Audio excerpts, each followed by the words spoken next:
జ్ఞానానందమయం దేవం నిర్మలాస్ఫటికాకృతిం ఆధారం సర్వవిద్యానాం హయగ్రీవ ఉపాస్మహే. ఆపదాభర్తారం ధాతారం సర్వసంపదాం లోకాభిరామం శ్రీరామం భూయో భూయో నమామ్యం. మనం ఇప్పుడు ఈ వీడియోలో డిసెంబర్ నెల ద్వాదశ రాశుల వారి యొక్క ఫలితాలు తెలుసుకుందాం. అంటే 12 రాశుల వారికి నవగ్రహాలు వివిధ రాశుల్లో సంచరించినప్పుడు వారిచ్చే ఫలితాలు ఏ విధంగా ఉంటాయి అనే దాని గురించి తెలుసుకుందాం. సంవత్సర గోచార ఫలితాలు. ప్రతి సంవత్సరము ఉగాది సందర్భంలో చేసే పంచాంగ శ్రవణంలో భాగంగా సంవత్సర గోచారాన్ని తెలియజేస్తారు. సాధారణంగా కూడా జరుగుతున్న సంవత్సరంలో తమకు సంబంధించిన శుభాశుభాలను తెలుసుకోవడం కూడా సంవత్సర గోచార ఫలితమే. ఈ విధానంలో ముఖ్యంగా ఆ సంవత్సరం శని, గురువు, రాహు, కేతువుల సంచారం ప్రధానంగా గమనిస్తారు. శని సంచరించే రాశి తమకు అనుకూలమా ప్రతికూలమా అని చూసుకోవడం అనేది ఉంటుంది. ఈ క్రమంలో తమ జన్మరాశికి శని 12, 1, 2 రాశుల్లో సంచరించేదాన్ని ఏల్నాటి శని అని, 4వ స్థాన సంచారం అర్ధమాష్ట శని అని, 8వ స్థానంలో సంచారాన్ని అష్టమ శని అనే పేరుతో తెలుపుతారు.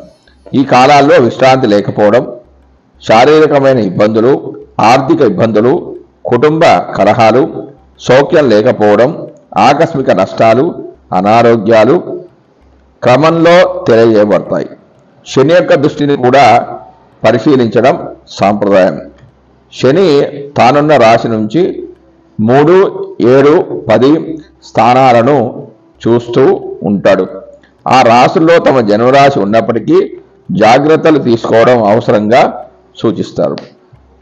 అంతేకాక శని సంచరిస్తున్న రాశి, శని దృష్టి ఉన్నటువంటి రాశులు తమ జన్మరాశి నుంచి ఏ ఏ భావాలు అవుతున్నాయో ఆయా భావాల విషయంలో జాగ్రత్తలు తీసుకోవడం కూడా గోచారంలో భాగమే.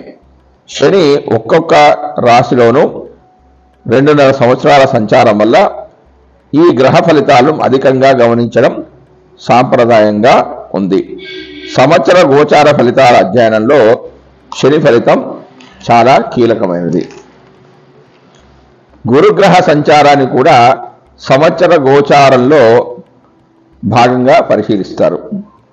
గురువు తానున్న రాశి నుంచి 5, 7, 9 రాశులను చూడడం వల్ల ఆయా రాశుల వారికి అనుకూలతలను తెలియజేయడం అనేది జరుగుతుంది. జన్మరాశి నుండి 2, 5, 7, 9, 11 రాశిలో సంచరిస్తున్నప్పుడు ఆర్థిక, సంతాన, వైవాహిక సంతృప్తి, లాభాదులను పొందవచ్చు. గురుదృష్టి ఉన్నటువంటి భావాల్లో లోపాలున్నా సరిదిద్దబడతాయి. ఆ సంవత్సరంలో ఏ కార్యక్రమాలకు అనుకూలమో ఏ కార్యక్రమాలకు ప్రతికూలమో కూడా గురుగ్రహ గోచారం ద్వారా గమనించవచ్చు. నూతన సంకల్పాలు నెరవేరడానికి, వివాహ సంతానాది అంశాల్లో పరిపూర్ణత కోసం గురుగ్రహ గోచారం అనుకూలంగా ఉండే విధంగా చూస్తూ ఉండడం సాంప్రదాయం. రాహుకేతువులు తామున్న రాశులకు అనుసరించే భావాలకు సంబంధించిన అశుభ ఫలితాలను ఇస్తూ ఉంటారు. ముఖ్యంగా 3, 6, 11 స్థానాల్లో తప్ప మిగిలిన స్థానాల్లో ఆయా భావాలకు లోపాలను తెలియజేయడం గోచార సాంప్రదాయం. ఏదైనా శుభగ్రహంతో కలిసి ఉన్నప్పటికీ ఆ గ్రహం యొక్క శుభత్వాన్ని తగ్గించే విధంగా రాహుకేతు గ్రహాలనేవి ఉంటాయి. అందువల్ల ప్రతి రాశి వారికి రాహుకేతు ఉన్నటువంటి భావాలను జాగ్రత్తగా చూసుకోవాల్సి ఉంటుంది. శని, గురు, రాహుకేతువులు అధిక కాలంలో ఒక రాశిలో సంచరించడం వల్ల సంవత్సర ఫల నిర్ణయంలో వీరి ప్రాధాన్యత అధికంగా ఉంటుంది. మాస గోచార ఫలితాలు. ఒక మాసం తమకు అనుకూలమా ప్రతికూలమా అని గమనించేందుకు రవి, కుజ, శుక్ర, బుధ గ్రహాలను గమనించడం అనేది సాంప్రదాయం. సూర్యుడు 3, 6, 10, 11 రాశుల్లో సంచరించే సమయంలో మాత్రమే శుభ ఫలితాలను ఇస్తాడు. మిగిలిన సమయాల్లో అతడు సంచరించే రాశి దృష్టి ఉన్న సప్తమ రాశి విషయంలో జాగ్రత్తలు తీసుకోవాలి. వేరువేరు జన్మరాశుల వారికి రవి సంచరిస్తున్న రాశి దృష్టి ఉన్నటువంటి రాశులు ఏ భావాలు అవుతున్నాయో గమనించి వానికి అనుకూలమైన ఫలితాలను నిర్దేశించాల్సి ఉంటుంది. రవి గోచారంలో వ్యతిరేకంగా ఉన్న సమయంలో అధికార ప్రభుత్వ సంబంధమైన సమస్యలు, అనారోగ్య లోపాలకు, మానసికమైన ఒత్తిడులకు అధికమైన అవకాశం అనేది ఉంటుంది. అదేవిధంగా కుజుడు గోచారంలో అననుకూలమైన రాశుల్లో సంచరిస్తుంటే చిన్న చిన్న ప్రమాదాలు, ఒత్తిళ్లు, శారీరకమైన అనారోగ్యాలు, నొప్పులకు అవకాశం అనేది అధికంగా ఉంటుంది. అంతేకాక సామాజికంగా అప్పులు పెరగడం, శత్రుత్వాలు అధికం కావడం కూడా ఉంటుంది. తగిన దాన ధర్మాలు అవసరమవుతాయి. 3, 6, 11 రాశుల్లో మాత్రమే శుభ ఫలితాలు కుజుడు ఇచ్చినప్పటికీ తాను సంచరిస్తున్న రాశి దృష్టి ఉన్నటువంటి 4, 7, 8 రాశులను కూడా ఫలితాల విషయంలో పరిగణనలోనికి తీసుకోవాలి. బుధుడు గోచారంలో అననుకూల ప్రదేశాల్లో ఉన్నప్పుడు వ్యాపారాదుల్లో లోపాలకు అధికమైన అవకాశం అనేది ఉంటుంది. పెట్టుబడులు ఫలించవు, స్ఫురణ శక్తి అనేది లోపిస్తుంది, శారీరకమైన చైతన్యం తగ్గిపోయే సూచనలున్నాయి. కొంత బలహీనమైన మనస్తత్వం, ఆలోచన తత్వంలో లోపాలకు అవకాశం అనేది కలుగుతుంది. రోగ నిరోధక శక్తి లోపించడం వల్ల కలిగే సమస్యలు పెరుగుతాయి.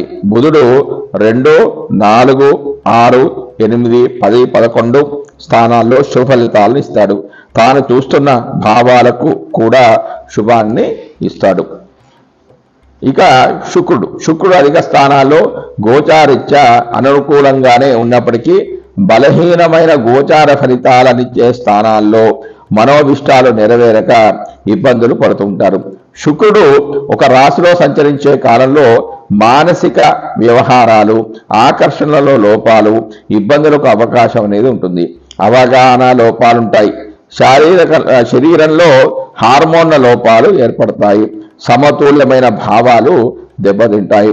శుక్రుని విషయంలో 6, 7, 10 రాశుల సంచారం మాత్రము లోపమైనదంటే మిగతా స్థానాల్లో శుక్రుడు శుభ ఫలితాలను ఇస్తాడు. 6వ స్థానం సంచారం అధికమైన లోపంగా పరిగణిస్తారు. భార్యాభర్తల మధ్యలో అభిప్రాయ భేదాలకు కూడా ఇటువంటి అంశాలు కారణమవుతాయి. మానసికమైన ఒత్తిడి తీవ్రంగా ఉంటుంది. ఒక నెల రోజులు కొంత ఎక్కువ తక్కువలతో కూడుకున్న రోజుల్లో సంచరించే గ్రహాలు ఇవి. అందువల్ల వీటి ద్వారా కలిగే ఫలితాలు ఆ మాసాదులకు చెంది ఉంటాయి. అయితే శుభ సమయంలో కార్యక్రమం ప్రారంభించి పూర్తి చేయడానికి ఇటువంటి అనుకూల గ్రహ సంచారాదుల వల్ల ఫలితం అనేది అధికంగా ఉంటుంది. డిసెంబర్ నెల మేషరాశి వారికి నవగ్రహాలు ఇచ్చే ఫలితాలు ఏమిటి అనేది మనం ఇప్పుడు ఈ వీడియోలో తెలుసుకుందాం. మేషరాశి వారికి రవి ఫలితాలు. మేషరాశి వారికి రవి డిసెంబర్ 15 వరకు 8వ స్థానంలో సంచరిస్తున్నాడు. ఇది రవికి మిత్రక్షేత్రం. ఈ స్థానాల్లో సంచరించేటప్పుడు చెడు ఫలితాలను ఇస్తాడు. అవి అనవసరపు గొడవలు, శత్రుత్వం, ఉత్కంఠ, నిరుత్సాహం, అధికారులతోనూ కలతలంతోనూ గొడవలు జరగడం, సంతానానికి చేటు కలగడం, చెడు వార్తలు వినడం, బంధుమిత్రులతో విరోధాలు కలగడం, ప్రభుత్వానికి జరిమానా చెల్లించవలసి రావడం, ఇతరులతో సదావగాహన లోపం, విలువైన వస్తువులను పోగొట్టుకోవడం లాంటివి జరుగుతాయి. 16 డిసెంబర్ 2024 నుంచి 31 డిసెంబర్ 2024 వరకు 9వ రాశిలో సంచరించడం వల్ల సంఘంలో గౌరవ మర్యాదలకు లోపం ఏర్పడడం, సంపాదన తక్కువ, ఖర్చులు ఎక్కువ కావడం, కళాకాంతులు తగ్గిపోవడం లాంటివి జరిగే అవకాశం ఉంది. రవి తన 7వ దృష్టి చేత 3వ స్థానాన్ని వీక్షించడం చేత కమ్యూనికేషన్ సంబంధించిన రంగాల వారికి కొంత మేలు జరిగే అవకాశం అనేది ఉంది. ఇందులో 50% మాత్రమే చెడు ఫలితాలు జరుగుతాయి. ఆ జాతకుడు పొందే అవకాశం ఉంది. కారణం ఏంటంటే రవికి ఈ రాశులు మిత్రక్షేత్రాలు కావడం వల్ల. ఇక మేషరాశి వారికి కుజుడు ఇచ్చే ఫలితాలు. మేషరాశి వారికి కుజుడు ఈ నెల అంతా కూడా 4వ రాశిలో సంచరిస్తున్నాడు. ఇది కుజుడికి నీచ రాశి. ఈ స్థానంలో సంచారం వల్ల మానసికమైన అశాంతి, శరీరానికి గాయాలు తగలడం, చెడు ఆలోచనలు అనేవి బాధిస్తూ ఉంటాయి. అవసరానికి సరిపడా డబ్బులు చేతిలో ఉండవు. కలత్రంతో గొడవలు ఉంటాయి, చిన్న చిన్న జబ్బులు అనేవి బాధిస్తాయి. సుఖశాంతుల లోపంతో పాటుగా శారీరక మానసిక శ్రమకు గురి అవుతారు. కలత్రానికి అనారోగ్యం అనేది ఏర్పడుతుంది. మాసం చివరన ఆర్థిక విషయాలు కుదుటపడడం, దీర్ఘ అనారోగ్య సమస్యల నుంచి కోలుకోవడం, దూర ప్రయాణాల ద్వారా లాభాలు పొందడం అనేది జరుగుతూ ఉంటుంది. ఇక మేషరాశి వారికి బుధుడు ఇచ్చే ఫలితాలు. మేషరాశి వారికి బుధుడు ఈ నెల అంతా కూడా 8వ రాశిలో సంచరిస్తున్నాడు. బుధుడు జన్మరాశి నుంచి 8వ రాశిలో సంచరించే కాలంలో మానసిక, శారీరక, భౌతిక సుఖాలకు లోటు అనేది ఉండదు. లాభకరమైన ప్రయాణాలు ఉంటాయి. ఉద్యోగాభివృద్ధి, అధికారుల అనుగ్రహానికి పాత్రలు కావడం, భూభవనాల మూలకంగా లాభాలుంటాయి. మంచి ఆలోచన శక్తితో పాటుగా మానసికమైన శాంతి ఉంటుంది. ధనాదాయం బాగా ఉన్నట్లే ఉన్న ధన నష్టం కూడా ఉంటుంది. ఇతరులతో మాట్లాడేటప్పుడు జాగ్రత్తగా మాట్లాడడం అవసరము. ఇది బుధుడికి శత్రుక్షేత్రం. ఇక మేషరాశి వారికి గురుడిచ్చే ఫలితాలు. జన్మరాశి నుంచి గురుడు 2వ రాశిలో సంచరించే కాలంలో సంతానాభివృద్ధి, ఉద్యోగాభివృద్ధి, కీర్తి వృద్ధి ఉంటాయి. అన్ని సుఖాలు, సౌకర్యాలు కలిసి వస్తాయి. నానా మూలక ధనాదాయం అనేది ఉంటుంది. మంచి ఆలోచన శక్తి, సరైన నిర్ణయాలు తీసుకోవడం అనేది ఉంటుంది. కీర్తి ప్రతిష్టలకు, గౌరవ మర్యాదలకు కొరత అనేది ఉండదు. కోరికలన్నీ నెరవేరుతాయి. నూతన ఉత్సాహంతో పనులన్నీ కూడా పూర్తి చేస్తారు. ఇందులో తక్కువ శుభ ఫలితాలే జాతకుడు పొందుతాడు. కారణం ఏంటంటే ఈ రాశి గురుడికి శత్రుక్షేత్రం కాబట్టి. ఇక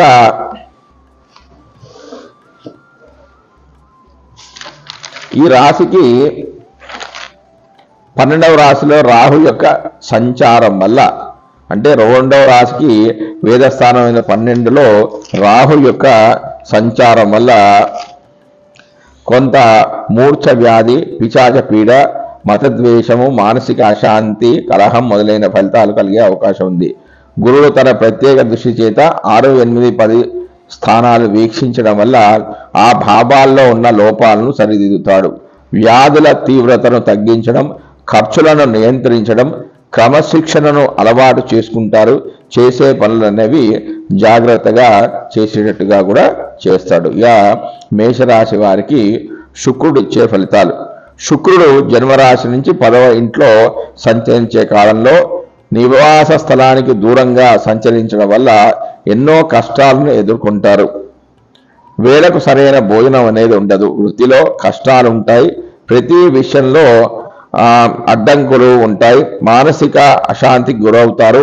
శుక్రుడికి ఈ క్షేత్రం మిత్రక్షేత్రం వలన మరియు 10వ స్థానానికి వేదస్థానమైన 4వ స్థానంలో కుజుడి యొక్క సంచారం వల్ల చెడు ఫలితాలు జరిగినా అవి చాలా తక్కువగా జరిగే అవకాశం అనేది ఉంది. ఇక మేషరాశి వారికి శని ఇచ్చే ఫలితాలు. మేషరాశి వారికి శని 11వ స్థానంలో సంచరిస్తున్నాడు. ఇది శనికి మూల త్రికోణం. ఏ గ్రహమైనా 11వ స్థానంలో శుభ ఫలితాలనే ఇస్తాడు. అవి ఈ విధంగా ఉన్నాయి. పదవిలో ఔన్నత్యము, ఉన్నతి, నూతన ఉత్సాహంతో ముందుకు సాగుతారు. కీర్తి ప్రతిష్టలు పెరుగుతాయి. పదోన్నతి అనేది లభిస్తుంది. సంఘంలో హోదా పెరుగుతుంది. బంధుమిత్రుల సహకారం లభిస్తాయి. శని తన ప్రత్యేక దృష్టి చేత 1, 5, 8 స్థానాలను వీక్షిస్తూ ఉన్నాడు. కావున ఆ స్థాన ఫలితాల విషయంలో జాగ్రత్త అనేది చాలా అవసరం. కొన్ని పనులను సాధించడంలో కష్టపడవలసి ఉంటుంది. ఇతరులతో అనవసరపు విరోధాలు ఏర్పడే అవకాశం కూడా ఉంది. జాగ్రత్తగా ఉండాలి. సంతాన విషయంలో, వారి ఆరోగ్యం, విద్యాబుద్ధుల విషయంలో జాగ్రత్త అవసరం. ఇక మేషరాశి వారికి రాహు ఇచ్చే ఫలితాలు. మేషరాశి వారికి రాహు 12వ వెంట సంచరిస్తున్నాడు. రాహు కేతువులు 12వ స్థాన చలనం అనేది అశుభ ఫలితాలను ఇస్తుంది. దారిద్రము, ధననాశనము, నేత్ర బాధలు, శత్రు భయము, అన్ని కార్యాలు విఘ్నమగుట, స్థానచలనము, రావలసిన లాభాలకు ఆటంకాలు కలగడం, అనవసర ప్రయాణాలు లాంటివి జరిగే అవకాశం ఉంది. 12వ స్థానానికి వేదస్థానమైన 3లో గురుడి సంచారం వల్ల కొంత మేర ధనలాభం, వ్యాపార లాభం, కొత్త ప్రయత్నాలు అనుకూలించడం లాంటివి కూడా జరిగే అవకాశం ఉంది. ఇక మేషరాశి వారికి కేతువు ఇచ్చే ఫలితాలు. మేషరాశి వారి కేతువు 6వ ఇంట సంచారం చేస్తూ ఉన్నాడు. సంచారం వల్ల వచ్చే అంటే 3, 6, 11 స్థానాల్లో పాపగ్రహాలు అంటే రాహువు, శని, కేతువు, రవి, ఈ గ్రహాలు పాపగ్రహాలు 3, 6, 11 స్థానాల్లో ఉంటే శుభ ఫలితాలు ఇస్తాడు. అంటే ప్రస్తుతం కేతువు 6వ స్థానంలో సంచరించడం వల్ల శుభ ఫలితాలు ఇస్తాడు. విక్రమము, సాహసకార నిర్వహణ, శత్రుక్షయము, తెలివిగా పనులన్నీ చక్కబెడతారు. ఎల్లప్పుడూ సుఖంగా ఉంటారు. శత్రువర్గం నుండి భూ లాభాలు పొందుతారు. కానీ డిసెంబర్ 16 నుండి 31 వరకు 6వ రాశికి వేదస్థానమైన 9లో రవి సంచారం వలన పితృవర్గం వారితో శత్రుత్వం, జ్వరము, పశుధన నష్టము లాంటివి జరిగే అవకాశం అనేది ఉంది. జై శివనారాయణ.